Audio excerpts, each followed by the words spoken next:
The assassination of a senior Hamas leader on Iranian territory, allegedly by Israel, has set off the most serious flashpoint in the Israel-Hamas conflict.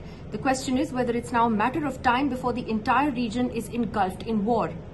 What Benjamin Netanyahu is doing through this action is basically signaling that he wants an escalation and is not interested in a ceasefire that is being brokered presently by the United States. For President Biden, who is now a lame duck president, ensuring peace in the Middle East has just become much tougher. And of course, the Hamas leader who was killed was someone who was leading the negotiations for a ceasefire with the Israelis and the Americans. So where do we go from here?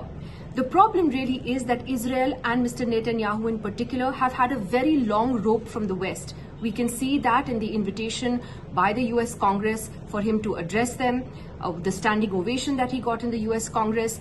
And despite the International Court of Justice making that landmark ruling that Israel's occupation of Palestinian territories is illegal, there's really no moral compass, it seems, particularly in the West, about what to do with Israel. And frankly, until arms sales to Israel, particularly by the United States, come down significantly, there's really not going to be any marked shift in how they deal with Mr. Netanyahu. And this is important because while the attacks by Hamas on the 7th of October cannot be condoned or justified in any way, the Israeli response has been completely disproportionate. And nearly 40,000 civilians, many of them women and children, have been killed in Gaza due to Israeli actions over the last few months. This has to stop. And for that, the world's moral compass needs to wake up.